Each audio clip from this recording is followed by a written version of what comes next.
Yes, good morning everyone. कैसे हो आप लोग? आज का जो रिवीजन लेक्चर है वो हम रिवाइज करने वाले हैं रेशियो एनालिसिस चैप्टर। ठीक है, इसका जो वेटेज है that is 5 marks for both old course as well as new course. New course में भी 5 मार्क्स का ही क्वेश्चन आता है इस चैप्टर से, और ओल्ड कोर्स में भी 5 मार्क्स का जनरली क्वेश्चन आता था इस चैप्टर में। ओल्ड कोर्स में हो सकता है 8 मार्क्स का क्वेश्चन आ जाए, पर न्यू कोर्स में जनरली 5 मार्क्स का क्वेश्चन आता है। ठीक है, चलो, सिंपल एंड स्वीट चैप्टर है। कुछ रेशियोज के फॉर्मूले हैं, आपको देखना है, उसको क्वेश्चन पे अप्लाई करना है। छोटे छोटे 3-4 रेशियो पूछा होगा, 4 मार्क्स में 5 मार्क्स में ऑटोमेटिक चैप्टर बन जाएगा। ठीक है, चलो, रेशियो का मतलब होता क्या है? रेशियो का मतलब क्या होता है?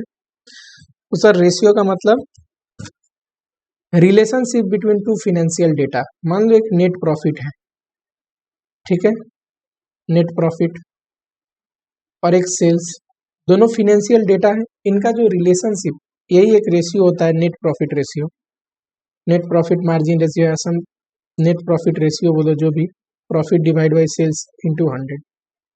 ठीक है, दोनों, ये भी फिनेंशियल डेटा है, ये भी फिनेंशियल डेटा है, इनका जो एक रिलेशन एस्टेब्लिश किया गया है, इसी को बोलते हैं रेशियो। ठीक, रेशियो एनालिसिस का मतलब होता है कि इंटरप्रिटेशन ऑफ रेशियो, रेशियो को समझना कि वो रेशियो से क्या पता चलता है हमें।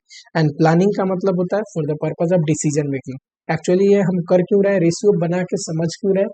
Just for the purpose of decision making, किसी कंपनी की फाइनेंशियल स्टेटमेंट को हम एनालाइज कर पाए अपने डिसीजन के लिए, अपनी इन्वेस्टमेंट डिसीजन के लिए, इसीलिए रेशियो एनालिसिस चैप्टर पढ़ रहे हैं। ठीक है, चलो, चैप्टर पढ़ने से पहले दो छोटा छोटा बेसिक देख लो। पहला बेसिक है कि sir, statement of capital employed, capital employed कैसे निकालते हैं? कैपिटल एम्प्लॉयड का मतलब जो भी हमारी मेन लाइन ऑफ बिजनेस में इन्वेस्टमेंट हो रखी है। कैपिटल एम्प्लॉयड का मतलब लॉन्ग टर्म सोर्स से जो भी पैसा हमारे बिजनेस में लगा है उसको बोलते हैं कैपिटल एम्प्लॉयड। ठीक, लॉन्ग टर्म सोर्स मतलब देखो, इक्विटी शेयर कैपिटल लोगे, सारे रिजर्व ऐड कर दोगे, अगर कोई मिसलेनियस एक्सपेंडिचर है, जैसे डेफर्ड एक्सपेंडिचर जो एसेट साइड में आपको दिया होगा, मिसलेनियस एक्सपेंडिचर या फिर पीएल का डेबिट बैलेंस, ये डिडक्ट कर दोगे तो ये जो आएगा वो है share holder fund, equity share holder fund. Equity share holder fund, ये इक्विटी शेयर होल्डर का पैसा है। इसमें बेटा प्रीफरेंस जोड़ दोगे तो ये क्या आ जाएगा? Share holder fund. Share holder में दोनों इक्विटी प्लस प्रीफरेंस, नेटवर्थ भी बोलते हैं या प्रोप्राइटरी फंड भी बोलते हैं। सारे टर्म्स आपको ध्यान रखना जरूरी है, सारे टर्म्स याद रखोगे तभी क्वेश्चन कभी किस नाम से पूछेगा, कभी नेटवर्थ बोलेगा क्वेश्चन में, कभी शेयर होल्डर फंड, कभी प्रोप्राइटरी फंड, तो आपके सारे नाम याद होने जरूरी है। ठीक है, उसमें लॉन्ग टर्म सोर्स से जो भी बोरोइंग, एक्सटर्नल बोरोइंग वगैरह है, जैसे डिबेंचर हो गया, बैंक लोन हो गया, वो जोड़ दोगे तो आ जाएगा टोटल कैपिटल अवेलेबल। ये है टोटल कैपिटल अवेलेबल जो हम लॉन्ग टर्म इन्वेस्टमेंट में डाल सकते हैं, अपने मेन बिजनेस में डाल सकते हैं। लेकिन इसमें से जो भी नॉन ट्रेड इन्वेस्टमेंट है वो घटा दोगे तो आ जाएगा टोटल कैपिटल एम्प्लॉयड। इन्वेस्टमेंट दो होते हैं, एक ट्रेड एक non trade. Non trade investment मतलब investment in share, debenture, capital, WIP। देखो, हमारा काम शेयर में पैसा लगाना थोड़ी ना है, नहीं, तो ये हमारे लिए ट्रेड इन्वेस्टमेंट नहीं है। पर जो हम अपनी बिजनेस में इन्वेस्टमेंट कर रखे हैं वो है ट्रेड इन्वेस्टमेंट। जैसे कि एसेट के रिप्लेसमेंट के लिए कोई इन्वेस्टमेंट कर रखा है, सिंकिंग फंड इन्वेस्टमेंट हो गया, ज्वाइंट वेंचर में जो इन्वेस्टमेंट कर रखा है, ये सारे आते हैं ट्रेड इन्वेस्टमेंट में। सर, इन्वेस्टमेंट दे दे और कुछ भी ना बोले एग्जामिनेशन में तो आपको एजम्पशन लेना पड़ेगा। जनरली आप मान लेना कि ट्रेड इन्वेस्टमेंट है या फिर नॉन ट्रेड इन्वेस्टमेंट, जो भी एजम्पशन ले लेना, आपको क्लियरली वहां पे लिखना पड़ेगा कि सर ट्रेड इन्वेस्टमेंट मैंने एज्यूम किया है या नॉन ट्रेड इन्वेस्टमेंट मैंने एज्यूम किया है। कई बार तो मैक्सिमम टाइम आपको क्वेश्चन देगा कि ट्रेड इन्वेस्टमेंट है कि नॉन ट्रेड इन्वेस्टमेंट है, नहीं तो आप एज्यूमशन डाल देना। दूसरा, एक statement of profit and loss account देख लो, ये भी जरूरी है रेशियो एनालिसिस पढ़ने के लिए। ठीक, देखो, सेल्स में से कॉस्ट ऑफ गुड्स सोल्ड घटा दोगे तो आ जाएगा ग्रॉस प्रॉफिट। ग्रॉस प्रॉफिट में से ऑपरेटिंग एक्सपेंसेस घटा दोगे, जैसे कि एडमिनिस्ट्रेटिव, सेलिंग एक्सपेंसेस, ये सब घटा दोगे तो आ जाएगा ऑपरेटिंग प्रॉफिट। इसको बोलते हैं ऑपरेटिंग प्रॉफिट। याद रखोगे, ऑपरेटिंग प्रॉफिट का मतलब सर PBIT, इसको EBIT भी बोल सकते हैं, earning before interest and tax. अभी ये profit before interest and tax मैंने लिखा है। चलो, यानी कि सेल्स में से कॉस्ट ऑफ गुड्स सोल्ड और ऑपरेटिंग एक्सपेंस घटा देने पे क्या आ जाता है? तो सर ऑपरेटिंग प्रॉफिट आ जाता है। तो ये cost of goods sold plus जो ऑपरेटिंग एक्सपेंस है ना, ऑपरेटिंग एक्सपेंस, इसी को बोलते हैं ऑपरेटिंग कॉस्ट। ऑपरेटिंग कॉस्ट थोड़ा बहुत आप याद रखो, वैसे मैंने सारा डिटेल नीचे में रेशियो पढ़ाते टाइम लिखा हुआ है। और पीबीआईटी में से इंटरेस्ट घटाओगे तो पीबीटी आएगा, फिर टैक्स घटाओगे पैट आएगा, पैट में से पहले इक्विटी या प्रीफरेंस में किसका डिविडेंड पे करते हैं, तो सर प्रीफरेंस का डिविडेंड पे करते हैं। फिर आ जाएगा earning available for equity share holder, उसमें से इक्विटी वाले को डिविडेंड दे दोगे तो ये आ जाएगा रिटेन अर्निंग, कि कितना अर्निंग हमारे को इक्विटी को देने के बाद बचा है। ये बस मैंने एक नोट लिखा है कि टोटल जो कंपनी का प्रॉफिट है, देखो ऑपरेटिंग प्रॉफिट में नॉन ऑपरेटिंग भी तो इनकम एंड एक्सपेंस होंगे, ये तो ऑपरेटिंग एक्सपेंस थे, तो वो एडजस्ट करने के बाद टोटल प्रॉफिट आता है। ठीक, इसकी जरूरत नहीं पड़ेगी रेशियो एनालिसिस में, बस एवी नोट डाला हुआ है। ये दोनों स्टेटमेंट आप याद रखोगे, statement of profitability and statement of capital employed, इसी पे पूरा रेशियो टिका हुआ है। चलो रेशियो के एडवांटेज डिसएडवांटेज ये आपको फिलहाल ध्यान देने की जरूरत नहीं है, टाइप्स ऑफ रेशियो पे आते हैं। रेशियो एनालिसिस चैप्टर अच्छा है, क्योंकि आप रियल में भी पैसा किसी शेयर में इन्वेस्ट करोगे तो कुछ कुछ रेशियो वहाँ पे ध्यान देने होते हैं, तो रेशियो आपको पता होगा और समझोगे उसका मीनिंग क्या है, तभी तो आप ध्यान दोगे, है कि नहीं। चलो यहाँ पे देखो, सबसे पहला है फाइनेंशियल रेशियो। फाइनेंशियल रेशियो आपकी फाइनेंशियल एबिलिटी को शो करता है, फाइनेंशियल एबिलिटी टू पे योर ऑब्लिगेशन, आपके पास कितना फाइनेंशियली आप कैपेबल हो अपनी ऑब्लिगेशन को पे करने के लिए। एक तो शॉर्ट टर्म ऑब्लिगेशन की short term liability, current liability, उसके लिए आपके पास सफिशिएंट एबिलिटी है कि नहीं, और एक लॉन्ग टर्म ऑब्लिगेशन की जो लॉन्ग टर्म लायबिलिटी है, डिवेंचर का लोन हो गया, बैंक का लोन हो गया, वो सारे उसको पे करने के लिए आप कितने फाइनेंशियली एबल हो, ये शो करता है फाइनेंशियल रेशियो। ठीक, वैसे ही एक्टिविटी रेशियो है, इसको रिसोर्स यूटिलाइजेशन रेशियो भी बोल सकते हैं, रिसोर्स यूटिलाइजेशन रेशियो भी बोल सकते हैं। ये शो करता है कि आप अपनी कंपनी की ये जो भी रेशियो है इसके अंदर जो पढ़ रहे हैं सबके अंदर लिखा हुआ है मैंने, यहाँ शॉर्ट टर्म सॉल्वेंसी शो करता है, लॉन्ग टर्म सॉल्वेंसी शो करता है। दोनों मैंने बताया कि लॉन्ग रन में आप फाइनेंशियली अपनी फाइनेंशियल लायबिलिटी को पे कर पाएंगे कि नहीं, और शॉर्ट टर्म सॉल्वेंसी शो करता है कि शॉर्ट रन में शॉर्ट पीरियड में आपकी जो शॉर्ट एब्लिगेशन है उसको आप पे कर पाएंगे कि नहीं, ये शो करता है ये रेशियो। ठीक, एक्टिविटी रेशियो क्या शो करता है, रिसोर्सेज यूटिलाइजेशन, कि आप अपने रिसोर्स को कितना यूटिलाइज कर रहे हैं, रिसोर्स में पैसा लगा के कितना रेवेन्यू जनरेट कर रहे हैं उससे। प्रॉफिटेबिलिटी रेशियो आपकी अर्निंग एबिलिटी को शो करता है, इसमें जो रेशियो पढ़ेंगे वो सब क्या शो करता है, इंसान की अर्निंग एबिलिटी को, ये उसकी अर्निंग कैपेसिटी कैसी है। और मार्केट टेस्ट रेशियो शो करता है कि मार्केट कि प्रोस्पेक्टिव से, एक मार्केट में जो इन्वेस्टर है उसकी प्रोस्पेक्टिव से कौन कौन सी रेशियो रिलीवेंट है, मार्केट की सेंटिमेंट के लिए कौन कौन सी रेशियो रिलीवेंट है, वो सारे रेशियो हम ये मार्केट टेस्ट रेशियो में पढ़ेंगे। ठीक है, कैटेगरी समझ में आई आपको।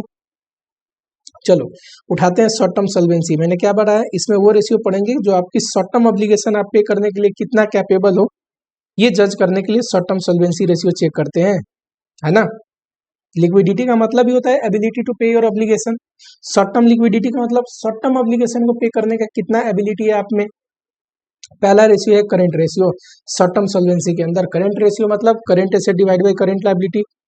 करंट एसेट में क्या आएगा, तो सर स्टॉक आएगा, प्रीपेड आएगा, कैश एंड बैंक आएगा, शॉर्ट टर्म इन्वेस्टमेंट आएगा। करंट लायबिलिटी में से क्रेडिटर आएगा, जितने भी पेएबल आउटस्टैंडिंग खर्चे वो सारे आएंगे, है कि नहीं।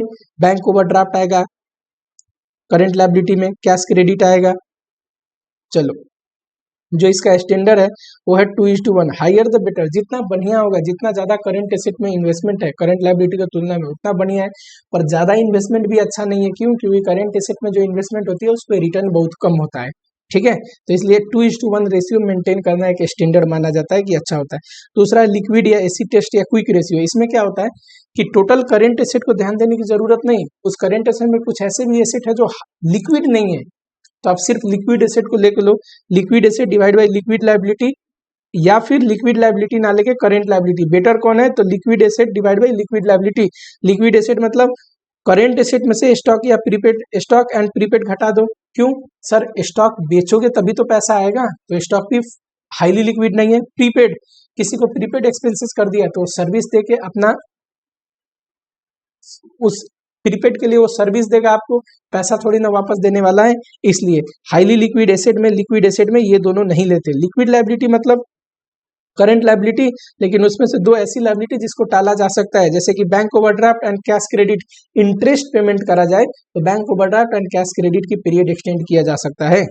चलो सुपर क्विक मतलब एकदम ही क्विक अवेलेबल, ऐसा एसेट, ऐसा करंट एसेट जो इजिली मतलब अवेलेबल, रेडी टू यूज के लिए अवेलेबल हो, जैसे कि कैश पड़ा हुआ है, जब ऑब्लिगेशन आया यूज कर सकते हैं। बैंक में पैसा पड़ा हुआ है। मार्केटेबल सिक्योरिटी का मतलब वो सिक्योरिटी होती है जो इजिली बाई एंड सेल हो सकता है, तो हम फटाक से उसको बेच के अपनी ऑब्लिगेशन पूरा कर देंगे, है ना। तो सुपर क्विक में सिर्फ 3 लेते हैं। चलो, उसके बाद आता है sir cash interval. Cash interval का मतलब क्या होता है, जो भी आपके पास सुपर क्विक एसेट है जो इजिली अवेलेबल है, ऑन द स्पॉट अवेलेबल है, वो कितने दिन तक अगर आपके पास पैसा आना बंद हो जाए तो कैश एक्सपेंसेस मीट कर सकते हैं। तो ऊपर वो ले लो और नीचे डेली एवरेज कैश एक्सपेंसेस से डिवाइड कर दो तो पता चल जाएगा कितने दिन तक मीट करेंगे।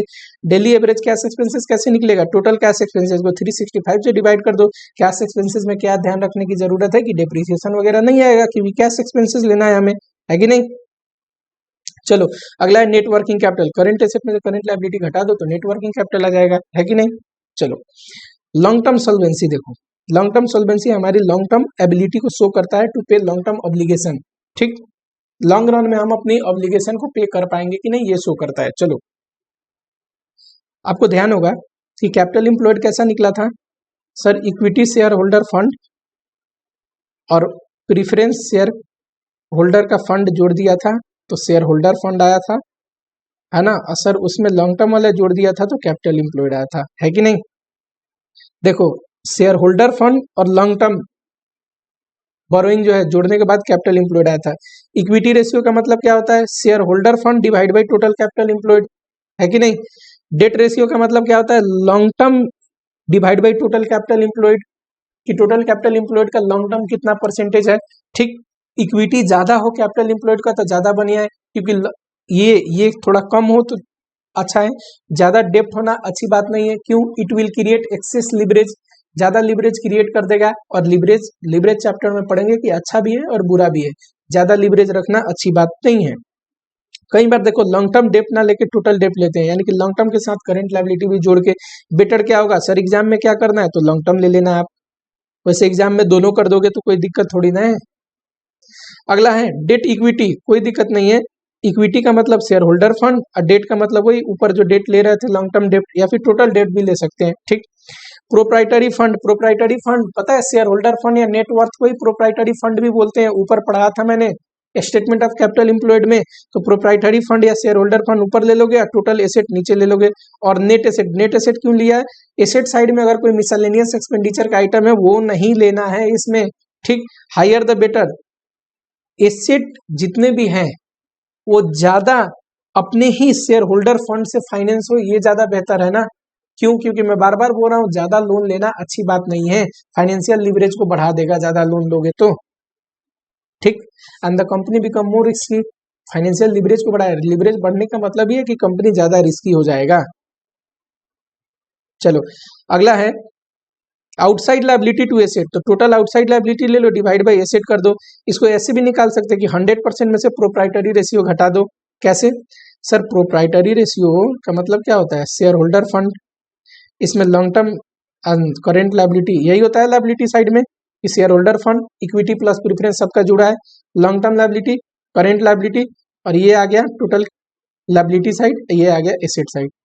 अगर प्रोप्राइटरी रेशियो में मैंने बताया कि ये डिवाइड बाय ये टोटल, है ना, एसेट इक्वल टू लायबिलिटी भी होगा, तो बचा हुआ जो ये है ना, ये 100% माइनस प्रोप्राइटरी रेशियो, इसको बोलते हैं outside liability. Total outside liability में क्या है, लॉन्ग टर्म एंड करेंट। तो ऐसे भी कर सकते हो आप, 100 में से प्रोप्राइटरी घटा दोगे तब भी आ जाएगा, बचा हुआ जो परसेंटेज है वो आउटसाइड लायबिलिटी टू। चलो, गियरिंग, कैपिटल गियरिंग, ये दोनों साथ में पढ़ते हैं। कैसे सर बताओ, एक तो इक्विटी शेयर होल्डर फंड है, एक प्रीफरेंस शेयर होल्डर फंड है, और एक है डेट। ये सब जोड़ने के बाद कैपिटल इंप्लॉयड आता है, ये हमने ऊपर देखा हुआ है।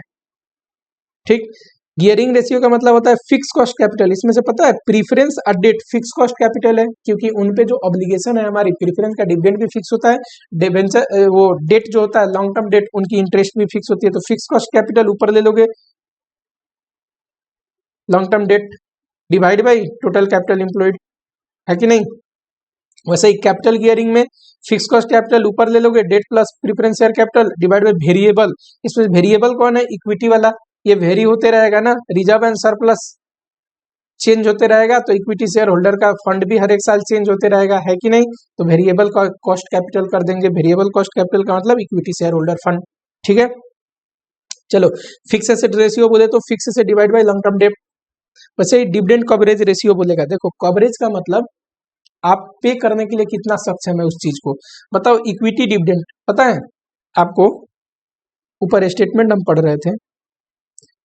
इक्विटी डिविडेंड कब पे होता है? इक्विटी शेयर होल्डर फंड के बाद इक्विटी डिविडेंड पे होता है, amount available for equity share holder fund. तो इक्विटी डिविडेंड कवरेज रेशियो पूछेगा तो आप क्या करोगे सर? अमाउंट अवेलेबल, सॉरी हाँ, अमाउंट, ये amount available for equity share holder fund divide by equity dividend करोगे। इसी से इसके बाद ही इक्विटी डिविडेंड पे होता है ना, तो ये अर्निंग है जिसमें से इक्विटी डिविडेंड पे होना है, तो ये ऊपर लोगे ये नीचे। Preference dividend coverage ratio, preference dividend किससे पे होता है? प्रॉफिट के बाद पे होता है, तो प्रॉफिट ऊपर, ये प्रॉफिट में से ही पे करना है ना, तो कितना आप प्रीफरेंस डिविडेंड कवर कर पा रहे हो, कितना ज्यादा प्रीफरेंस डिविडेंड पे करने के लिए आपने अर्निंग कमाई है, कितने टाइम्स, वो शो करता है बस। वैसे ही इंटरेस्ट अगर बोले तो सर इंटरेस्ट ईबीआईटी के बाद पे करते हैं, तो EBIT divide by interest. Debt service coverage ratio बोले तो sir debt service coverage ratio बोले तो डेट तो प्रेफरेंस और इक्विटी से पहले पे होता है, तो पीबीआईटी ले लेंगे। ठीक, नॉन कैश एक्सपेंसेस डेप्रिसिएशन जोड़ देंगे। क्यों? पीबीआईटी में अगर डेप्रिसिएशन घटा है तो डेप्रिसिएशन तो वो वाली अमाउंट अभी भी अपने पास है ना, डेप्रिसिएशन कोई रियल खर्चा थोड़ी ना है, नॉन कैश एक्सपेंस है, उसके लिए पैसा तो गया नहीं है। डेप्सन जोड़ दो, नॉन कैश एक्सपेंस जोड़ दो और टैक्स घटा दो, तो ये बचा फंड, और इसको डिवाइड कर दो जो भी आपका डेट सर्विस कवरेज रेशियो के लिए डेट मतलब प्रिंसिपल और इंटरेस्ट कितना आप पे कर रहे हो वो। ठीक है, इसको निकालने का एक और तरीका है कि अगर मान लो टैक्स अमाउंट में दिया है तो ऐसे घटा सकते हो, परसेंटेज में दिया है तो PBIT 1 minus tax plus non cash expenses जैसे कि डेप्रिसिएशन है ना, divide by annual instalment of principal and interest, ये दिया होगा एनुअल इंस्टॉलमेंट में प्रिंसिपल कितना है, इंटरेस्ट कितना है। वैसे ही एक लास्ट है fix charge coverage ratio, EBIT plus depreciation वही नॉन कैश मिलता जुलता है थोड़ा, बस याद कर लो। और interest plus repayment of loan कितना कर रहे हो, 1, ये डिवाइड में है। ठीक है, मैं यहाँ लिख देता हूँ डिवाइड बाई 1/t। 1/t क्यों? बिफोर टैक्स क्यों करना है सर? लोन पे करने के लिए अगर मान लीजिए 100 रुपया हम कमाते हैं, 100 रुपया हम कमाते हैं, 40% टैक्स कटता है, तो हम 60 रुपीज हमारे पास आएगा, यानी कि 60 रुपीज के अगर कहीं पेमेंट करनी हो ना तो 100 रुपया कमाना पड़ेगा। क्यों? सरकार को टैक्स भी तो देंगे, बचेगा उसी से तो पे करेंगे, है कि नहीं? तो यानी कि बिफोर टैक्स करना पड़ेगा, ये आपको पे करने के लिए उससे ज्यादा कमानी पड़ेगी, टैक्स पे करने के बाद जो बचेगा उससे पे करोगे ना। चलो यहाँ पे हमारी खत्म होती है पहला फाइनेंशियल रेशियो, जिसमें हमने पढ़ा था short term solvency and long term solvency. ठीक है, एक्टिविटी रेशियो पढ़ते हैं। एक्टिविटी रेशियो का मतलब क्या होता है? It's the resource utilisation of a company, company अपने रिसोर्स को यूज करके कितना रेवेन्यू जनरेट करती है, जैसे उसको बोलते हैं एक्टिविटी रेशियो। टर्नओवर रेशियो भी बोल सकते हैं इसको। ठीक है, आ जाओ, क्या बोल सकते हैं इसको? तो सर इसको टर्नओवर रेशियो भी बोल सकते हैं। देखो टर्नओवर रेशियो का मतलब जिस भी चीज का टर्नओवर रेशियो देना, सेल्स इसी को टर्नओवर बोलते हैं, ये ऊपर ले लो और उस चीज से डिवाइड कर दो तो टर्नओवर आ जाएगा। कहने का मतलब मान लो फिक्स से टर्नओवर लिया, फिक्स से टर्नओवर रेशियो निकालना है तो सेल्स या टर्नओवर ऊपर ले लो डिवाइड बाय फिक्स से। ठीक, पहला कॉन्सेप्ट। इसका मतलब क्या हुआ कि 1 रुपए के फिक्स से खरीदने से आप कितने रुपए सेल जनरेट करते हो, हायर द बेटर, जितना टर्नओवर रेशियो ज्यादा होगा उतना ही बढ़िया है। हम कोशिश करेंगे ना कम से कम पैसा लगा के करंट एसेट में, फिक्स एसेट में या कैपिटल एम्प्लॉयड लगा के ज्यादा से ज्यादा सेल जनरेट करे, है कि नहीं? कि ज्यादा पैसा लगाए कम रेवेन्यू जनरेट करे, तो हायर द बेटर, जितना ज्यादा हम रेवेन्यू जनरेट करेंगे उतना बढ़िया। दूसरा कॉन्सेप्ट इसमें क्या है कि सर जब भी ये टर्नओवर या सेल्स तो प्रॉफिट एंड लॉस स्टेटमेंट में से आता है, पर ये तो बैलेंस शीट में से आता है कि नहीं? और सर बैलेंस शीट तो साल के एंड में बनता है, तो ये फिगर क्या है? क्लोजिंग फिगर है। पर ये सेल्स तो थ्रू आउट द पीरियड हुआ है, पूरे साल हुआ है कि नहीं? तो ये भी एवरेज लेना पड़ेगा, on an average through out the year कितना था, एवरेज लेना पड़ेगा इसको। क्यों? क्योंकि ऊपर जो पीएल है वो थ्रू आउट द पीरियड का है और ये balance sheet at a particular point of time that is closing period का है, इसीलिए हमको एवरेज फिक्स एसेट कैसे निकलेगा? Opening fix asset plus closing divide by 2। अगर सर एवरेज देने के लिए ओपनिंग ना दे तो सिर्फ fix asset closing fix asset से कर देंगे, कोई हार्ड एंड फास्ट रूल नहीं है इसमें। तो अब देगा ही नहीं तो क्या कर सकते हैं, दे तो एवरेज से करना है।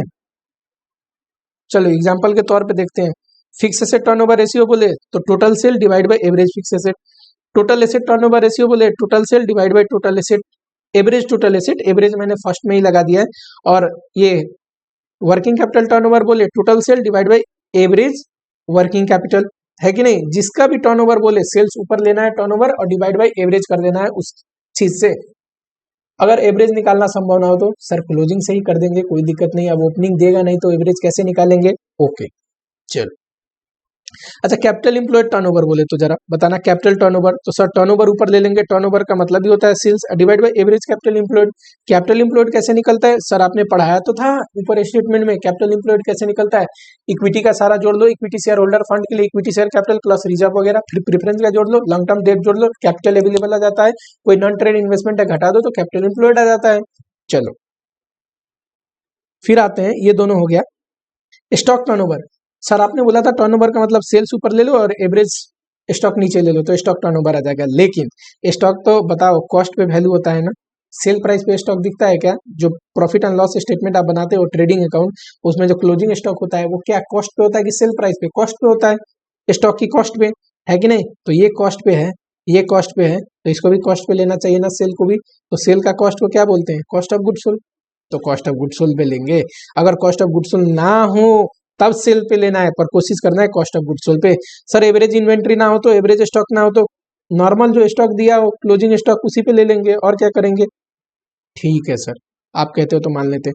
भाई जहाँ होल्डिंग पीरियड पूछ दिया, स्टॉक होल्डिंग पीरियड या वेलोसिटी पीरियड पूछ दिया, तो एवरेज स्टॉक ऊपर divide by cost of goods sold into 12 करोगे तो मंथ में आएगा, इंटू 365 करोगे तो डेज में आएगा आंसर होल्डिंग पीरियड का। वैसे ही डेटर होल्डिंग पीरियड, देखो डेटर किस पे निकलता है, क्रेडिट सेल पे ना। कुछ ना बोले तो सेल ले लेना, ये मान गया कि टोटल सेल क्रेडिट पे है। अब बोल दिया क्रेडिट सेल कितना है तो पहले क्रेडिट सेल लेना है फर्स्ट प्रायोरिटी में, ठीक। Credit sale divide by average debtor. वैसे होल्डिंग पीरियड पूछे तो क्रेडिट से एवरेज डेटर ऊपर divide by credit sale into 12 करोगे तो मंथ में आ जाएगा, या 12 से इंटू ना करके इंटू 365 करोगे डेज में आ जाएगा, ठीक। चलो सर अगला है creditor turnover period. Creditor turnover period, creditor किस पे निकलता है, क्रेडिट परचेज पे ना। तो ऊपर क्रेडिट परचेज ले लोगे, नीचे एवरेज पेएबल या एवरेज क्रेडिटर ले लोगे। होल्डिंग पीरियड पूछे तो एवरेज पेएबल ऊपर क्रेडिट सेल नीचे, इंटू 12 करोगे तो मंथ में आ जाएगा, या फिर इंटू 12 ना करके इंटू 365 करोगे डेज में आ जाएगा। ठीक है, समझ में आ रहा है। फटाफट रिवाइज करते हैं, छोटा चैप्टर है, कोई वेटेज नहीं है इसका ऐसा कुछ कि आपको बहुत समय लगे समझने में। चलो सर हमने एक्टिविटी रेशियो खत्म किया। एक्टिविटी रेशियो में सर आपने एक्टिविटी रेशियो को टर्नओवर रेशियो भी बोला था। आपने बोला सर हायर द बेटर, जितना टर्नओवर ज्यादा जनरेट होगा किसी चीज को यूज करके उतना ही बढ़िया है हमारे कंपनी के लिए। टर्नओवर रेशियो में टर्नओवर ऊपर लेना है, और जो जिससे भी पूछा है फिक्स एसेट टर्नओवर तो फिक्स एसेट को नीचे लेना है। पर सर कोशिश करेंगे कि एवरेज लेना है, एवरेज। एवरेज ना हो तो क्लोजिंग वाले बैलेंस ले लेंगे जो क्वेश्चन में दिया होगा, कोई बात नहीं। सर ये तो बात ठीक है, पर आपने स्टॉक डेटर और क्रेडिटर का अलग से पढ़ाया। क्रेडिटर क्योंकि क्रेडिट परचेज पे निकलता है इसलिए मैंने अलग से लिखा है। डेटर टोटल सेल नहीं सर, क्रेडिट सेल पे निकलता है डेटर, इसलिए मैंने अलग से पढ़ाया। और तीसरा स्टॉक, सर स्टॉक तो कॉस्ट पे दिख रहा होता है ना, तो सेल्स ना लेके कॉस्ट ऑफ सेल ले लो, जिसको कॉस्ट ऑफ गुड्स सोल्ड भी बोलते हैं। जितना गुड्स बेचा उसका कॉस्ट ऑफ गुड्स सोल्ड उस पे ले लो। चलो कोई दिक्कत नहीं, हम आ गए। क्या क्या कर लिया हमने, बताओ बताओ बताओ। सर हमने ये कर लिया, ये कर लिया। चलो ये 2 सेकंड ब्रेक देते हैं, मार्केट टेस्ट रेशियो पे आते हैं कि मार्केट जो है, market in a sense share market, वो किन किन रेशियो पे ज्यादा ध्यान देता है मार्केट के लोग, और मार्केट की सेंटिमेंट किन किन रेशियो की वजह से ज्यादा चेंज होती है। चलो, और ईपीएस, ईपीएस बोले तो हमेशा समझना इक्विटी का पूछ रहा है, अर्निंग पर शेयर। प्रीफरेंस वाले को तो उनका डिविडेंड मिलता है, बचा हुआ किसका है, इक्विटी का है, तो इक्विटी का पूछ रहा है। तो इक्विटी का डिविडेंड किस में देते हैं, earning available for equity share holder, उसी के बाद इक्विटी डिविडेंड मिल रहा है ना। ये पूरी कमाई इक्विटी के लिए है, divide by number of equity share कर दोगे। वैसे डीपीएस पूछे डिविडेंड पर शेयर, कितना डिविडेंड दिया इक्विटी को वो ले लो, divide by number of equity share holder, ठीक है। अर्निंग एल्ड रेशियो बोले या earning divide by market yield ratio, कोई दिक्कत नहीं, जिस नाम से भी बोले, अर्निंग एल्ड बोले, मार्केट एल्ड बोले, या ऐसे बना के दिया हो, earning divide by market, EPS divide by MPS into 100, ये है आपकी रियल, आप कितना शेयर खरीद के कमा रहे हो वो अर्निंग, ठीक है। क्यों, आज मार्केट में शेयर खरीदने जाओगे तो फेस वैल्यू पे मिलेगा, नहीं sir face value book value पे मिलेगा, नहीं सर किस पे मिलेगा, मार्केट प्राइस पे मिलेगा। मार्केट प्राइस इतना आपने लगाया पैसा शेयर में, और इतना आपने शेयर से कमाया अर्निंग पर शेयर, तो इसीलिए ये रियल अर्निंग है शेयर से। शेयर की रियल अर्निंग ये है, शेयर खरीदने के बाद आपने क्या कमाया उस कंपनी से। डिविडेंड यील्ड का अर्निंग यील्ड था तो ईपीएस ऊपर था, dividend yield DPS divide by market price of share into 100। ठीक, पी रेशियो, पी रेशियो क्या है, तो पहले तो फॉर्मूला पढ़ दो पी रेशियो का, market price divide by EPS होता क्या है सर, 1 रुपया आपकी कंपनी में कमाने के लिए एक शेयर पे हम कितना रुपया लगाने को तैयार है, ये पी रेशियो दिखाता है। 1 रुपया कमाने के लिए अर्निंग हम कितना रुपया लगाने को तैयार है, ये पी रेशियो दिखाता है। जो जितनी वैल्यूएबल कंपनी होती है ना, जिसमें लोग ज्यादा पैसा लगाना चाहते हैं, उसकी पी रेशियो उतनी ही ज्यादा होती है। यानी कि एक कंपनी के लिए पी रेशियो ज्यादा होना अच्छी बात है, लेकिन पी रेशियो ओवर है अंडर बाय सिचुएशन को भी शो करता है। देखो मेरी एक लिमिटेशन है कि मैं आईपीसी वाले बच्चों को आईपीसी लेवल तक ही थोड़ा बहुत पढ़ा पाता हूँ, स्पेशली रिविजन लेक्चर में। नहीं तो बहुत चीज ऐसा है कि आपको रियल वर्ल्ड में, रियल मार्केट में आप कैसे इसको अप्लाई करोगे, या स्टॉक मार्केट में कैसे इस चीज को एनालाइज किया जाता है, बहुत चीजें मैं स्किप कर देता हूँ, क्योंकि with in the time limit अगर मुझे आपको रिवीजन करवाना है तो मुझे स्किप करना पड़ता है। तो वैसे ही मैं बोलते बोलते फ्लो में बोल दिया कि P ratio under and over by situation को, कि हाई प्राइस हो गया है, ओवर प्राइस हो गया है शेयर का, ये सिचुएशन शो करता है। पर फिलहाल आपके लेवल में इतना ही आपको ध्यान देना है, पी रेशियो का मतलब market price divide by EPS. चलो, डिविडेंड पे आउट, यानी कि आप अर्निंग का कितना परसेंट डिविडेंड दिए, ईपीएस इतना अर्निंग पर शेयर था, डीपीएस इतना डिविडेंड पर शेयर था, डिवाइड कर दोगे डीपीएस को ईपीएस से तो अर्निंग मतलब कितना डिविडेंड पे हुआ अर्निंग का, ये आ जाएगा। टोटल अमाउंट में भी ले सकते थे, equity dividend divide by earning available for equity share holder into 100 करते तब भी आ जाएगा। इसी को तो सॉरी हाँ, इसी को तो नंबर ऑफ शेयर से डिवाइड कर दिया है, पर शेयर ले लिया है। इक्विटी डिविडेंड को पर शेयर करोगे तो dividend per share, earning available for equity share holder को डिवाइड करोगे नंबर ऑफ शेयर से तो क्या आ जाएगा, earning per share.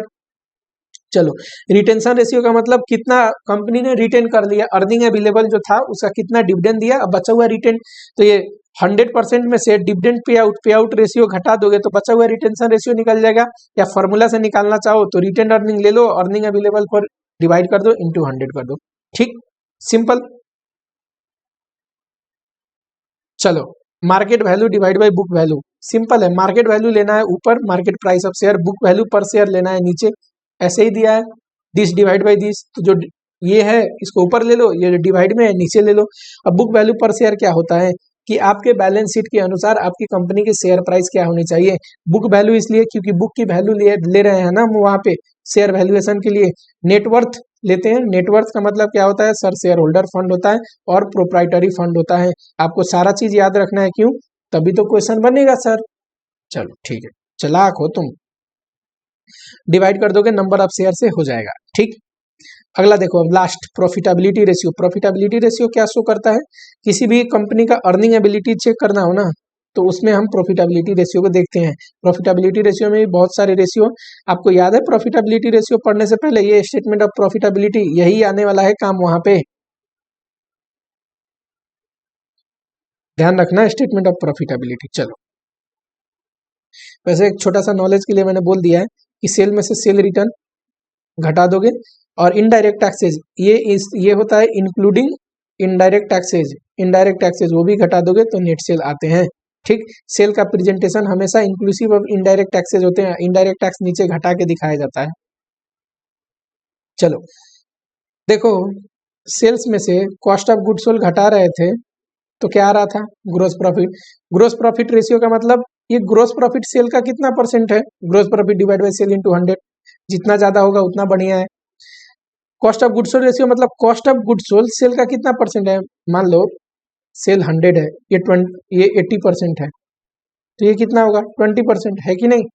Cost of goods sold ratio कैसे निकलेगा, cost of goods sold divide by sales into 100, और मैंने ये लिखा है कि अगर जीपी रेशियो मान लो 20% है तो कॉस्ट ऑफ गुड्स सोल्ड 80% होगा, है कि नहीं, क्योंकि ये दोनों मिलके सेल बनते हैं। चलो sir, net profit ratio simple है, profit after tax divide by sale into 100, sales का कितना परसेंट प्रॉफिट आप कमाते हो। ऑपरेटिंग प्रॉफिट रेशियो सर आपने पढ़ाया था, उस फॉर्मेट में सेल्स था, उसके बाद कॉस्ट ऑफ गुड्स सोल्ड घटा था तो जीपी आया था, उसके बाद एक और चीज घटा था ऑपरेटिंग एक्सपेंस, तो सर क्या आया था, ऑपरेटिंग प्रॉफिट। ऑपरेटिंग प्रॉफिट का मतलब आपने बताया था sir PBIT, okay PBIT. Operating profit ratio PBIT divide by sales into 100, sales का कितना ऑपरेटिंग प्रॉफिट है, तो सही ऑपरेटिंग रेशियो मतलब ऑपरेटिंग कॉस्ट ये दोनों है, कॉस्ट ऑफ गुड्स सोल्ड और ऑपरेटिंग एक्सपेंस मिलकर ऑपरेटिंग कॉस्ट बनते हैं, है ना। ऑपरेटिंग एक्सपेंस मतलब एडमिनिस्ट्रेटिव के खर्चे, सेलिंग के खर्चे, ठीक, मिलके ऑपरेटिंग कॉस्ट बनते हैं। ऑपरेटिंग कॉस्ट ऊपर ले लो, डिवाइड बाई सेल्स इंटू 100। देखो 100 में से ऑपरेटिंग प्रॉफिट रेशियो घटा दोगे ना, क्यों, क्योंकि सर ये ऑपरेटिंग प्रॉफिट और ये ऑपरेटिंग कॉस्ट यही मिलके तो सेल्स बना है। सेल्स मान लो 100 है और ये 80% है, तो जाहिर सी बात है घटने के बाद ये 20% आया होगा, है कि नहीं। तो ऑपरेटिंग प्रॉफिट रेशियो घटा दोगे 100 में से तो आ जाएगा operating cost ratio. Operating expense ratio बताओ, ऑपरेटिंग एक्सपेंस ऊपर ले लो, ऑपरेटिंग एक्सपेंस में क्या था सर, ये था ना ऑपरेटिंग एक्सपेंस, एडमिनिस्ट्रेटिव का खर्चा, सेलिंग का खर्चा, divide by sales into 100। Return on capital employed या रिटर्न ऑन इन्वेस्टमेंट या return in assets, return on assets, देखो जिस पे भी रिटर्न निकाल रहे हो उसको नीचे ले लो।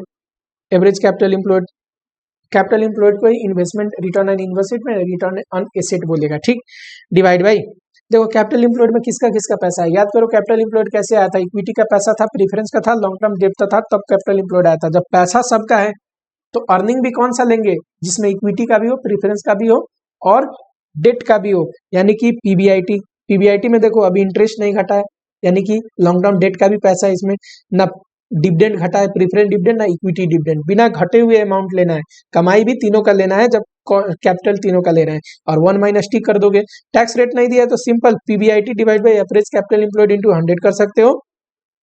टैक्स दिया है तो 1 माइनस टी कर देना, ठीक, क्वेश्चन में देख लेंगे, दोनों में से कुछ भी लगा सकते हो, टैक्स दिया हो तो ये लगाना, टैक्स ना दिया हो तो ये लगाना। एक बात बताओ सर, एवरेज कैपिटल एम्प्लॉयड क्यों लिया आपने, देखो ये कहाँ का फिगर है, ये प्रॉफिट एंड लॉस स्टेटमेंट का फिगर है, ये कहाँ का फिगर है, तो बैलेंस शीट से आया हुआ फिगर है सर। कैपिटल एम्प्लॉयड तो बैलेंस शीट से आता है ना, मैंने क्या बोला था, एक जगह अगर प्रॉफिट एंड लॉस का फिगर हो दूसरी जगह बैलेंस शीट, तो बैलेंस शीट वाले फिगर को एवरेज लेना है।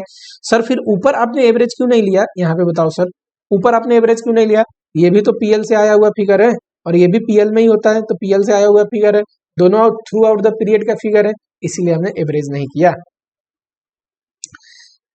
अब रिटर्न ऑन इक्विटी या शेयर होल्डर फंड, इसमें क्या होगा, शेयर होल्डर फंड में क्या होता है, शेयर होल्डर फंड नीचे ले लो, ऊपर रिटर्न देखो, शेयर होल्डर फंड का मतलब क्या होता है, equity share holder fund plus preference share holder fund, दोनों का पैसा जुटा है ना शेयर होल्डर फंड में, है कि नहीं। शेयर होल्डर फंड कैसे आता है, इक्विटी शेयर होल्डर फंड में प्रीफरेंस शेयर होल्डर फंड का पैसा जोड़ के, ओके, दोनों का पैसा जुटा है तो कमाई भी कौन सी लेनी पड़ेगी, before equity and before preference, यानी कि प्रॉफिट आफ्टर टैक्स, इसके बाद ही प्रीफरेंस घटता है ना, उसके बाद इक्विटी का डिविडेंड घटता है, तो कमाई भी दोनों के लिए जो कमाया है वो लेनी पड़ेगी, ठीक है। चलो सर एवरेज क्यों लिया, क्योंकि ये पीएल से आया है प्रॉफिट आफ्टर टैक्स, ये बैलेंस शीट से आया, बैलेंस शीट के आइटम को एवरेज लेते हैं, वेरी गुड, लॉजिक तो एकदम समझ में आ रहा है तुमको। Return on equity share holder fund, sir equity share holder fund नीचे ले लेंगे एवरेज करके, और दूसरा इक्विटी शेयर होल्डर फंड की कमाई, मतलब इक्विटी शेयर होल्डर फंड के लिए जो अमाउंट है, जो अर्निंग है वो क्या है, प्रॉफिट में से प्रीफरेंस डिविडेंड घटा दो, बचा हुआ equity earning available for equity share holder है कि नहीं। चलो लास्ट है ये कैश प्रॉफिट रेशियो, ये नहीं पूछता उतना, कैश प्रॉफिट बोले तो प्रॉफिट को कैश प्रॉफिट कर लो, PAT plus non cash divide by sale into 100।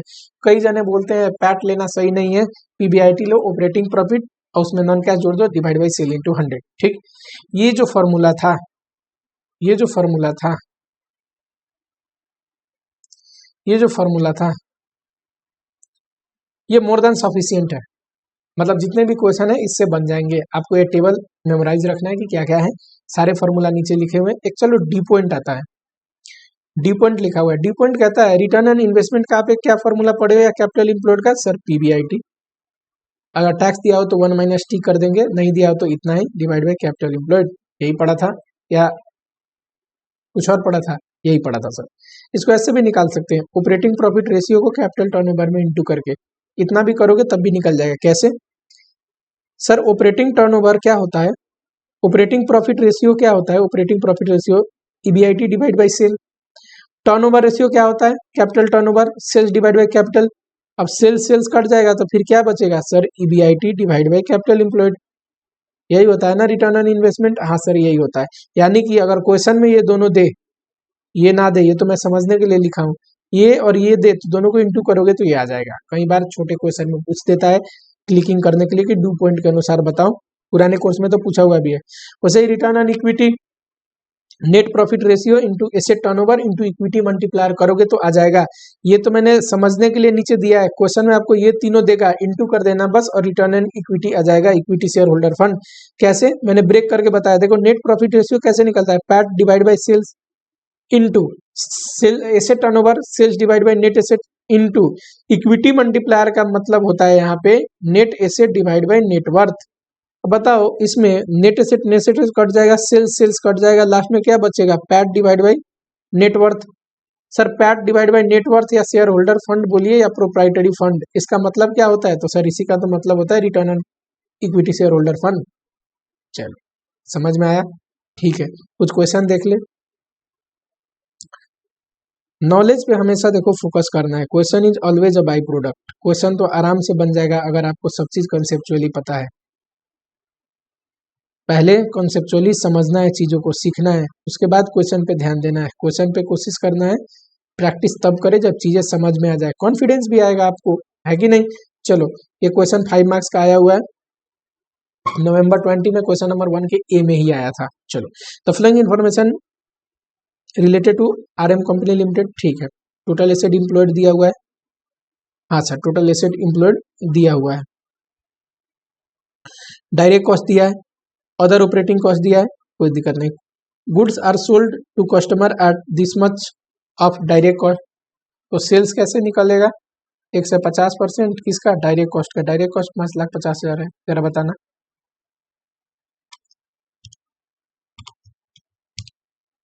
Sir sales आ गया 8,25,000, very good. 50% of the asset are finance by borrowed capital, कितना एसेट है, सर एसेट 10 लाख का है, कह रहा है इसका 50% यानी कि सर 5 लाख जो है ना वो लॉन्ग टर्म कैपिटल से, लॉन्ग टर्म डेट से लिया होगा, क्यों, क्योंकि इंटरेस्ट दिया है, कितना लगता था इंटरेस्ट 8%, अब बचा हुआ 50% जो 5 लाख है वो कैसे फाइनेंस किया होगा, सर टोटल एसेट साइड इधर अगर 10 लाख है तो उसको लायबिलिटी ने कैसे फाइनेंस किया होगा, तो सर लॉन्ग टर्म डेट अगर इतना है, एक बैलेंस शीट में बताओ, एक बैलेंस शीट में टोटल एसेट इतना है तो लायबिलिटी भी 10 लाख होगा, उसमें मैं लॉन्ग टर्म डेट बता रहा हूँ इतना फाइनेंस है, तो बचा हुआ किससे फाइनेंस हुआ होगा, शेयर होल्डर फंड से, है कि नहीं। तो बचा हुआ sir share holder fund 5 lakh है, कोई दिक्कत नहीं, देखते हैं ना अभी पूछा क्या है। नेट प्रॉफिट मार्जिन बताओ, सर नेट प्रॉफिट मार्जिन कैसे निकलता है, PAT divide by sales into 100। Return on asset बताओ, return on asset, return on capital employed, return on investment, तीनों का मतलब सेम होता है, हाँ सर सेम होता है, पीबीआईटी। सर टैक्स निकाल सकते हैं क्या, अरे टैक्स रेट दिया हुआ है 1 - टी कर देंगे, divide by average capital employed, sir average लगाना संभव नहीं है, ओपनिंग क्लोजिंग का डेटा दिया नहीं है, तो सीधा capital employed into 100। Third number में पूछा है एसेट टर्नओवर बताइए, तो सर सेल्स ऊपर लेना है और एसेट को नीचे लेना है, वैसे तो एवरेज एसेट लेता आपने सिखाया था, और सर एसेट का ओपनिंग क्लोजिंग का डेटा नहीं दिया है, सिर्फ क्लोजिंग का दिया है, तो एसेट ले लेंगे। Return on honours fund, honours का मतलब शेयर होल्डर फंड, यानी कि sir PAT divide by share holder fund. अब देखो पैट यहाँ पे चाहिए, दो फॉर्मूले में पैट आ रहा है, शेयर होल्डर फंड तो पता है 5 लाख, ठीक है, सेल्स पता चल गया कि सर 8,25,000, जरा इनकम स्टेटमेंट बना ले, अगर हम स्टेटमेंट बनाए, बताओ यहाँ पे सेल्स लिखोगे 8,25,000, लेस करोगे डायरेक्ट कॉस्ट 5,50,000, ये डायरेक्ट कॉस्ट को ही मानना कि कॉस्ट ऑफ गुड्स सोल्ड है, तो ग्रोस प्रॉफिट कितना आ जाएगा 275। इसमें से बताओ ऑपरेटिंग का खर्चा दिया है ना, ऑपरेटिंग एक्सपेंस कितना दिया है 90,000,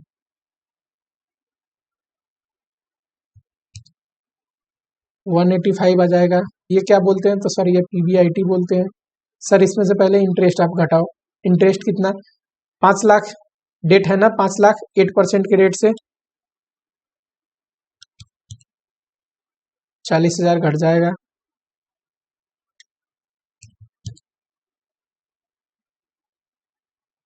उसके बाद सर ये इंटरेस्ट घटाने के बाद पीबीटी आया, उसके बाद टैक्स घटाइए, टैक्स कितना है 30% आई थिंक 30%।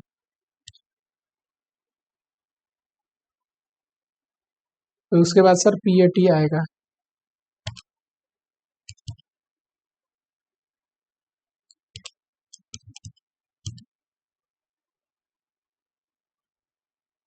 चलो 1,01,500, यहाँ भी 1,01,500। बताओ फॉर्मूला में लगाओ फटाफट, PAT divide by sales. PAT कितना है 1,01,500, सेल्स कितना है 8,25,000, क्या यही किया है? ओके। दूसरा पीबीआईटी 1 - टी। सर पीबीआईटी कितना है? पीबीआईटी कितना है? ये रहा पीबीआईटी 1 - टी। टैक्स रेट कितना है 0.3 divide by total capital employed. अब कैपिटल एम्प्लॉयड में यही है ना, टोटल 10 लाख है कि नहीं? टोटल कैपिटल एम्प्लॉयड में 10 लाख ही तो है। लॉन्ग टर्म जोड़ दोगे और शेयर होल्डर फंड जोड़ दोगे तो एसेट टर्नओवर, सेल्स पता है, एसेट पता है हमको 10 लाख का एसेट है, एसेट टर्नओवर। ये पैट ऊपर ले लोगे, पता है हमको ऑनर्स फंड, पता है शेयर होल्डर फंड 50% अगर लॉन्ग टर्म डेट से फाइनेंस हुआ तो बचा हुआ 50% शेयर होल्डर फंड से हुआ होगा, ले लोगे। सिंपल है। चलो इसमें 3 चीज पूछा है। 3 चीज में क्या पूछा है? रिटर्न ऑन कैपिटल एम्प्लॉयड कैसे निकलता है? तो सर ये निकलता है पीबीआईटी कैपिटल एम्प्लॉयड 1 - टी कर देंगे, टैक्स रेट दिया हो तो। Earning per share, earning available for equity share holder divide by number of equity share. P ratio, sir market price को अगर ईपीएस से डिवाइड कर देंगे पी रेशियो आ जाएगा। ईपीएस तो 2 नंबर पॉइंट में दिया ही है, मतलब निकाल चुके हैं। आ जाओ जरा इक्विटी, उसमें रिजर्व जोड़ दोगे तो क्या आ जाएगा? Equity share holder fund. ये जोड़ दोगे तो शेयर होल्डर फंड, ये भी जोड़ दोगे तो टोटल कैपिटल एम्प्लॉयड कितना है? कैपिटल एम्प्लॉयड, कैपिटल एम्प्लॉयड ये सबको जोड़ दोगे तो आ जाएगा, बताओ फटाफट 26 लाख। पीबीआईटी दिया हुआ है, कोई दिक्कत नहीं है सर, पीबीआईटी दिया हुआ है 4 लाख। उसमें से इंटरेस्ट घटा देंगे, इंटरेस्ट भी दिया हुआ है 3,40,000 आ जाएगा पीबीटी। सर उसमें से टैक्स घटा देंगे, पीएटी आ जाएगा। पीएटी 2,40,000 दिया है। सर बताइए इसमें से टैक्स कितना होगा? ये balancing figure tax 1 lakh minus preference dividend घटा देंगे तो अर्निंग अवेलेबल फॉर इक्विटी आ जाएगा। इतना ही हमें चाहिए। प्रीफरेंस डिविडेंड कितना? 10% प्रीफरेंस डिविडेंड देना है 2 लाख का, 20,000। सर ये 2,20,000 आया। बताओ जरा फटाफट बताओ। पहला लगाना है पीबीआईटी, कहाँ रहा पीबीआईटी? ये रहा sir 4 lakh PBIT 1 - tax, tax rate दिया नहीं है। एक तो तरीका है सिर्फ पीबीआईटी टैक्स ना दिया हो तो 2 फॉर्मूला पढ़ाया था ना, PBIT divide by capital employed 26 lakh into 100। दूसरा क्या बताया था? टैक्स रेट निकाल भी तो सकते हैं। बताओ यहाँ पे 3,40,000 पे ये टैक्स लगा है, 3,40,000 पे अगर 1 लाख टैक्स लगता है तो टैक्स रेट कितना होगा? निकाल सकते हो, डाल सकते हो। इंस्टीट्यूट ने क्या किया है, एक तो बिफोर टैक्स वाला ले लिया है कि टैक्स नहीं लिया है, और दूसरे में आफ्टर टैक्स में क्या लिया है? पैट, जो कि गलत है। इंटरेस्ट नहीं घटनी चाहिए ना, इंटरेस्ट भी घट जाए, पैट में तो इंटरेस्ट भी घट गया, पैट नहीं ले सकते आप। ताकि पीबीआईटी करके टैक्स रेट निकाल के 1 - टी कर दो। टैक्स रेट कैसे निकलेगा? टैक्स दिया है, बिफोर टैक्स प्रॉफिट दिया है, या फिर बेटर होगा टैक्स लगाओ ही ना, सीधा PBIT divide by capital employed कर दो। Capital employed 26 lakh, earning available 2,20,000। Number of equity share बताना जरा। 10 रुपीज का वैल्यू है, 10 लाख से टोटल वैल्यू है, तो 1 लाख शेयर होगा, है कि नहीं? 1 लाख से डिवाइड कर दोगी तो आ जाएगा 2.2 अर्निंग। पी रेशियो, अर्निंग तो सर पता है 2.2, मार्केट प्राइस दिया होगा क्वेश्चन में, ये रहा मार्केट प्राइस 14 डिवाइड बाई 2.2 कर दोगे आ जाएगा। बड़ी सिंपल सिंपल क्वेश्चन आता है, अगर आपको याद है आराम से आप बना सकते हो। चलो सेल जरा दिया है इतना, ग्रोस प्रॉफिट रेशियो दिया है 25%, कॉस्ट ऑफ गुड सोल्ड तो यही निकल जाएगा। अगर 25% ग्रोस प्रॉफिट है तो कॉस्ट ऑफ गुड सोल्ड कितना है? 75% सेल्स का, है कि नहीं? सेल्स के 2 हिस्से, सेल्स में से कॉस्ट ऑफ गुड सोल्ड घटने के बाद ग्रोस प्रॉफिट आता है। अगर ग्रोस प्रॉफिट 25 है तो कॉस्ट ऑफ गुड सोल्ड कितना होगा? 75। तो 30 लाख का सर 30 लाख का 0.75 कर देते हैं कॉस्ट ऑफ गुड्स सोल्ड, ठीक है। चलो कॉस्ट ऑफ गुड्स सोल्ड के बेसिस पे 2 रेशियो दिया है, स्टॉक और फिर ये क्या बोलते हैं फिक्स एसेट, तो 2 तो यहीं पे निकल जाएगा इस फॉर्मूले में डाल के। हमें पूछा क्या है? फिक्स एसेट भी पूछा है, स्टॉक भी पूछा है। चलो जरा बताओ फिक्स एसेट टर्नओवर रेशियो यहाँ दिया है फिक्स एसेट टर्नओवर रेशियो 1.5, कैसे निकलेगा? Based on cost of goods sold. Sir fix asset turnover ratio निकलेगा कॉस्ट ऑफ गुड्स सोल्ड, बोला है सेल्स ना लो, कॉस्ट ऑफ गुड्स सोल्ड लो, डिवाइड बाय फिक्स एसेट। कितना दिया है sir? 1.5। Cost of goods sold sir पता है 2250, fix asset 1.5। Sir fix asset कितना निकलेगा सर? 22,50,000 डिवाइड बाई 1.5, कितना आएगा बताओ? 15 लाख। ठीक है, 15 लाख। दूसरा स्टॉक, स्टॉक के लिए भी दिया हुआ है। सेकंड दिया है टर्नओवर, टर्नओवर कैसे निकलेगा? Cost of goods sold divide bye, वैसे तो एवरेज इन्वेंट्री होता है, एवरेज का इन्फॉर्मेशन नहीं है तो सीधा स्टॉक लिख देंगे या इन्वेंट्री लिख देंगे, इज इक्वल टू दिया हुआ है ना 6, कॉस्ट ऑफ गुड्स सोल्ड तो पता है 22,50,000, डिवाइड कर दोगे स्टॉक से, इज इक्वल टू 6। अब 6 इधर लाओ, वो उधर लेके जाओ, तो स्टॉक कितना आ जाएगा? स्टॉक की वैल्यू आ जाएगी 3,75,000। चलो दो चीज तो फटाफट ही निकल गया सर, दिया हुआ था। अच्छा मैं पूछा क्या क्या है, ये दोनों निकल गए, ठीक है। और देखते हैं, एक डेटर पूछा है, बताओ डेटर से रिलेटेड का इन्फॉर्मेशन दिया है सर, डेटर कलेक्शन पीरियड दिया है 2 मंथ।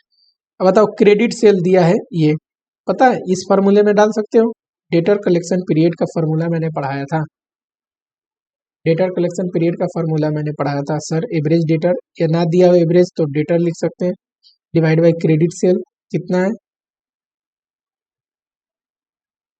इनटू, अब सिंस ये मंथ में दिया है ना, तो मंथ कितना हम 12 इंटू करते थे ना, ऐसे, हाँ सर ऐसे इंटू करते थे। और डेटर कलेक्शन पीरियड कितना है, तो सर डेटर कलेक्शन पीरियड है 2, debtor divide by 30 lakh into 12, तो डेटर कैसे निकल जाएगा? डेटर निकल जाएगा 30 लाख डिवाइड बाय 12 इंटू 2। चलो वैसे भी आप सिंपली समझो ना, पूरे साल का सेल इतना है और 2 महीने का सेल डेटर में फंसा होता है, तो पूरे साल का सेल डिवाइड बाय 12 कर दोगे, पर मंथ आ जाएगा इंटू 2। पर मैंने ऐसे ना समझा के आपको फॉर्मूला में ही डाल दिया, जो डेटर कलेक्शन पीरियड का फॉर्मूला पढ़ा था हमने, कि आपके दिमाग पे जोड़ना पड़े। चलो 3 चीज निकल गया। Net worth, fix asset to net worth दिया हुआ है, फिक्स एसेट टू नेटवर्थ कैसे निकलेगा? Fix asset divide by net worth, ये दिया है 1.2, फिक्स एसेट हमको पता चल गया है ना, हमने निकाल लिया है fix asset 15 lakh divide by net worth is equal to 1.2।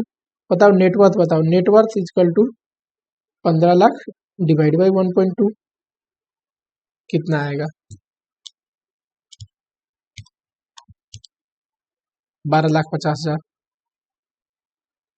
चलो हो गया, ये भी निकल गया। सिंपल, बस आपको क्लिक करना है, वो तभी हो पाएगा जब फॉर्मूले याद हो। फॉर्मूला कब याद होगा? जब मेरी रिवीजन लेक्चर को बार बार देखोगे और याद करने की कोशिश करोगे, ठीक है। सुबह शाम उठते थोड़ा सा देखो, 1-2 बार देख लियो तो स्पीड कर लो रिवीजन लेक्चर को, थोड़ा सा स्पीड में देखो। ये भी निकल गया। करंट एसेट निकालना है बस एक, करंट एसेट के लिए कुछ इन्फॉर्मेशन दिया है क्या क्वेश्चन में? अच्छा देखो, करंट एसेट और लिक्विड रेशियो दिया है, करंट रेशियो और लिक्विड रेशियो दिया है। एक हम काम कर सकते हैं, current ratio divide by liquid ratio करोगी तो कितना आएगा, करोगे तो ये आएगा sir 1.5 divide by 1। Very good. Current ratio को ब्रेक करो, current asset divide by current liability, इसको ब्रेक करो, liquid asset divide by current liability 1.5, ठीक है सर। और ये क्रॉस मल्टीप्लाई करोगे क्या हो जाएगा, ये ऊपर current asset divide by current liability into, ये ऊपर जाएगा इंटू में, तो current liability divide by liquid asset, ये कट जाएगा, और current asset equal to 1.5 into, ये इधर जाएगा लिक्विड एसेट, लिक्विड एसेट का मतलब क्या होता है? करंट एसेट माइनस स्टॉक, है कि नहीं? करंट एसेट में से 2 चीज घटाते हैं तो लिक्विड एसेट आता है। कौन सा 2 चीज सर? कौन से 2 चीज सर? एक स्टॉक, दूसरा प्रीपेड, प्रीपेड का इन्फॉर्मेशन नहीं है तो सीधा मैं लिक्विड एसेट, इसको ब्रेक कर दिया करंट एसेट का, सॉरी लिक्विड एसेट को, करंट एसेट माइनस स्टॉक। अब देखो current asset equal to 1.5 current asset minus 1.5 into stock, stock की वैल्यू पता है ना 3,75,000, निकल जाएगा। Current asset is equal to 1.5 into 3,75,000 divide by 0.5, यही आएगा जो भी है। ठीक है, चलो ये भी क्वेश्चन हो गया। जरा ये क्वेश्चन देखते हैं। सारे आसान क्वेश्चन होते हैं, पास्ट ईयर के ही तो क्वेश्चन देख रहे हैं हम लोग, है ना। ग्रोस प्रॉफिट 20% ऑन सेल है, नेट प्रॉफिट है 10% ऑन सेल। इन्वेंट्री का पीरियड दिया है, डेटा का पीरियड दिया है। चलो non current asset to sales दिया है, non current asset to current, to का मतलब है नीचे ये आएगा, ऊपर वो आएगा। Non current asset to sales का मतलब क्या है, नॉन करेंट ऊपर और डिवाइड में सेल करोगे तो ये आने वाला है। करेंट रेशियो दिया है, non current liability to current liability ये रहा, share capital to reserve and surplus ये दिया हुआ है। करेंट एसेट, अब ये इंपॉर्टेंट है, current asset non current asset पे बहुत फार्मूले थे ना, कौन कौन से थे सर, एक ये था, दूसरा ये था, दो थे। देखो ये दो तो तभी ब्रेक हो पाएंगे ना जब इसका वैल्यू दिया हो, तो दिया हुआ है वैल्यू इतना, पर क्या दिया है 2017 का, हम किसका बना रहे हैं सर, हम बना रहे हैं 17-18 यानी कि 31/3/18 के लिए बना रहे हैं। अभी तो ओपनिंग वैल्यू दिया है और बोल रहा है there is no change in current asset non current asset during 17-18, यानी कि कोई चेंज ही नहीं है, यानी कि साल के लास्ट में भी कितना होगा 50 लाख ही होगा। मजेदार बात, हमें पता चल गया 50 लाख है, गुड। दूसरा क्या बोल रहा है, डिप्रिसिएशन को इग्नोर करना है कि करेंट नॉन करेंट एसेट में कि कोई डेप्शन चार्ज नहीं होने वाला है इस एसेट पे। तीसरा टैक्स वैक्स इग्नोर करिए कि कोई टैक्स वैक्स नहीं है, जहां पे भी टैक्स आएगा फॉर्मूले में टैक्स को इग्नोर कर देना, कोई दिक्कत नहीं। चलो पूछा क्या है, कॉस्ट ऑफ गुड्स सोल्ड पूछा है, सेल्स आ जाएगा, कॉस्ट ऑफ गुड्स सोल्ड ये भी निकल जाएगा। ये पूछा है net profit, inventory, receivable, cash, देखते हैं बारी बारी करके। चलो इसको इसके साथ देखो, non current asset to sales कैसे आएगा, तो sir non current asset divide by sales is equal to दिया हुआ है 1:4, 1 डिवाइड बाई 4, ठीक है। नॉन करेंट का वैल्यू दिया है 50 lakh, 50 lakh divide by sales is equal to 1/4, और sales is equal to 50 lakh into 4, है कि नहीं, ये कितना आएगा 2 करोड़ आएगा। अब 0 में लिख लेना, ठीक है। चलो सेल्स आ गया 2 करोड़, जी सर सेल्स आ गया 2 करोड़।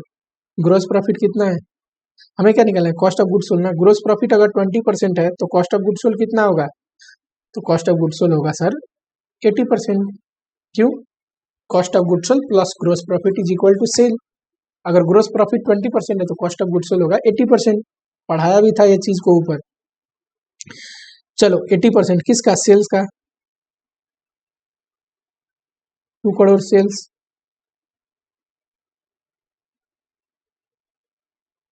है ना, कितना आएगा,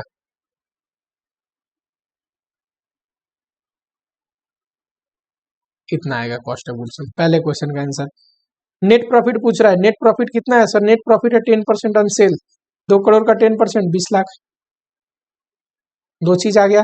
चलो आगे पूछ रहा है सर इन्वेंट्री पूछ रहा है। अच्छा बताओ इन्वेंट्री होल्डिंग पीरियड दिया हुआ है, पता है सर इन्वेंट्री होल्डिंग पीरियड का फॉर्मूला आपने पढ़ाया था, एवरेज इन्वेंट्री, और एवरेज पता ना हो, ओपनिंग क्लोजिंग ना पता हो एवरेज, तो हम क्लोजिंग इन्वेंट्री या इन्वेंट्री लिख सकते हैं divide by cost of goods sold into, ये किस में दिया है सर, मंथ में दिया है, तो 12 मंथ, बताओ 3 मंथ है ना, तो 3 is equal to inventory, cost of goods sold निकाल चुके हैं ना, इंटू 12 इन्वेंट्री निकाल लो।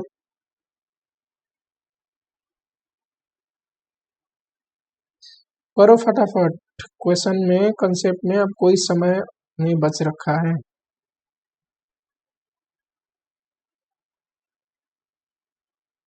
40 लाख, ठीक है, क्रॉस मल्टीप्लाई करके आप निकाल लेना, 40 लाख आ रहा है। चलो इन्वेंट्री आ गया 40 लाख, सर इन्वेंट्री आ गया 40 लाख। रिसीवेबल के लिए रिसीवेबल कलेक्शन पीरियड दिया है ना 3 मंथ, सिंपली निकाल लो। देखो सेल 2 करोड़ है 3 में, और इसमें कहीं दिया है क्या क्रेडिट सेल कितना है, कहीं नहीं दिया है क्रेडिट सेल, तो मानेंगे टोटल सेल ही क्रेडिट सेल है। अब 3 मंथ का सेल ना रिसीवेबल होता है, तो आप ऐसे भी निकाल सकते हो,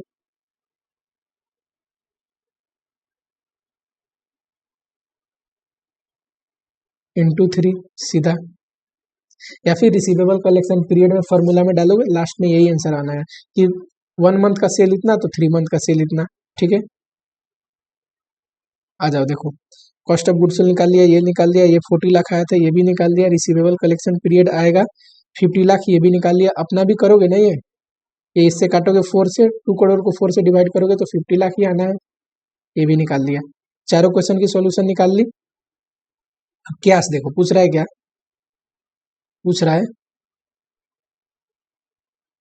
कि जरा सर, हाँ कहाँ पे है, कैश निकालिए। कैश के लिए करेंट एसेट पता हो तो उसमें सर इन्वेंट्री घटा दूंगा और रिसीवेबल घटा दूंगा तो आ जाएगा। रिसीवेबल 50 लाख है, इन्वेंट्री सर 40 लाख है। अब बस करेंट एसेट निकालना है। करेंट एसेट के लिए देखो जरा, करेंट एसेट के लिए देखो जरा,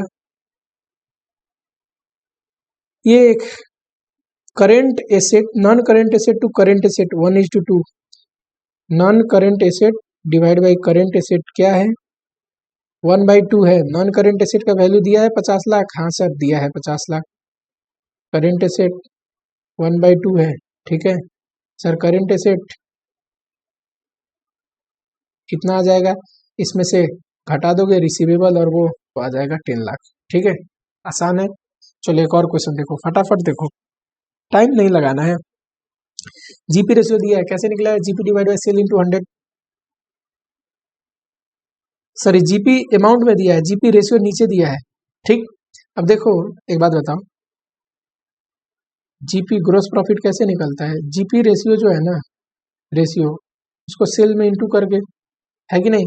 ये दिया है और ये भी दिया है तो सेल कैसे निकलेगा, सेल्स कैसे निकलेगा, GP divide by GP ratio, है कि नहीं। जरा करना, अगर 60,000 जीपी है जो कि 20% है सेल का, तो 20% सेल का है तो सेल कितना आएगा, तो सर सेल आ जाएगा, सेल आ जाएगा 60,000 अगर जीपी है जो कि 20% है तो सेल कितना 3 लाख। चलो सेल आया 3 लाख, ओके सर।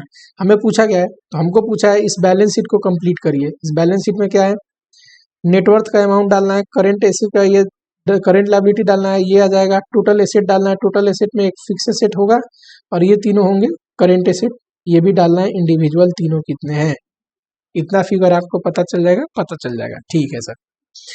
अच्छा सेल्स हमें पता चल गया 3 लाख। ये देखो टोटल एसेट टर्नओवर, ये क्या होता है, एसेट टर्नओवर का मतलब sir sales divide by total asset.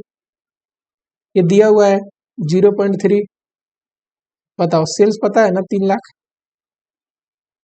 Total asset is equal to 0.3। अब टोटल एसेट कैसे निकलेगा सर, टोटल एसेट निकलेगा, क्रॉस मल्टीप्लाई कर देते हैं, 10 लाख।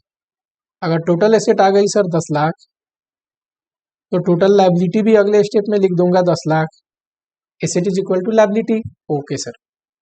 नेटवर्थ टू एसेट दिया है, ये कैसे निकलेगा, टू का मतलब ये उसको नीचे में लेना है, नेटवर्थ ऊपर और टोटल एसेट नीचे, ये कह रहा है 0.9। चलो नेटवर्थ हम निकाल लेते हैं, नेटवर्थ, टोटल एसेट तो हमें पता है 10 लाख आया है,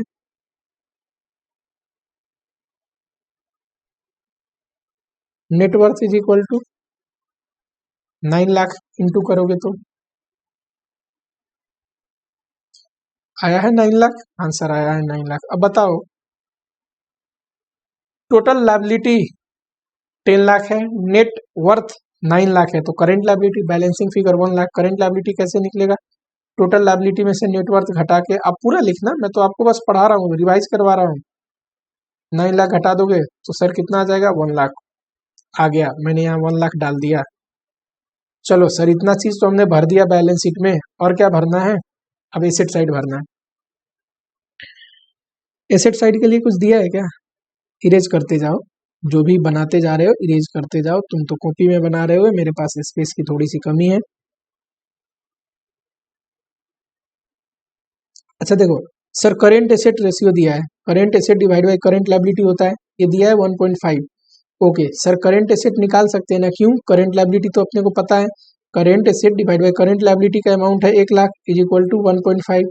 सर करेंट एसेट कितना आएगा, तो करेंट एसेट आएगा 1.5 इंटू 1,00,000, जो कि क्या हो गया 1,50,000। सर ये तीनों का सम जो करेंट एसेट में ये स्टॉक ये 1,50,000 है। अब 10 लाख में से करेंट एसेट 1,50,000 है तो फिक्स एसेट कितना होगा 8,50,000। कैसे निकलेगा, आप लिख देना वर्किंग नोट में, fix asset is equal to total asset minus current asset which equal to 10 lakh minus 1,50,000 which equal to 8,50,000। वैसे तो देखो बैलेंस शीट में क्या क्या भर दिया हमने, total asset total liability, liability का ब्रेकअप भर दिया, एसेट में करेंट एसेट हमें पता है 1,50,000। अब इंडिविजुअल ये तीन चीज निकालने हैं, करेक्ट। चलो सर इंडिविजुअल तीन चीज निकालने हैं, सब चीज का यूज कर लिया, जरा बताओ अब क्या यूज करोगे। अभी भी कुछ कुछ बच्चे हैं, ऐसी बात नहीं है। क्रेडिट सेल दिया हुआ है और एवरेज कलेक्शन पीरियड दिया है। क्रेडिट सेल कितना है 0.8। अब हमारे पास टोटल सेल कितना आया था 3 लाख, उसका 80%, तो क्रेडिट सेल कितना हो जाएगा, credit sale 0.8 into total sale, 8 3 जा 24, 2,40,000, करेक्ट। ये बताओ एक साल में 3 से 60 दिन लेना है, एवरेज कलेक्शन पीरियड कैसे निकलता है, डेटर कलेक्शन पीरियड, ये सर निकला होगा, डेटर ऊपर ले लीजिए, डिवाइड बाय आप कर दीजिए क्रेडिट सेल जो कि 2,40,000 दिया है, इनटू में डेज में है, डेज में है तो 360 से इंटू करना है 360, और सर यहाँ पे आप 60 ले लो is equal to debtor 2,40,000 into 360। Sir इस हिसाब से डेटर आएगा 40,000। सर डेटर आएगा, आप क्रॉस मल्टीप्लाई करोगे तो 40,000। Very good.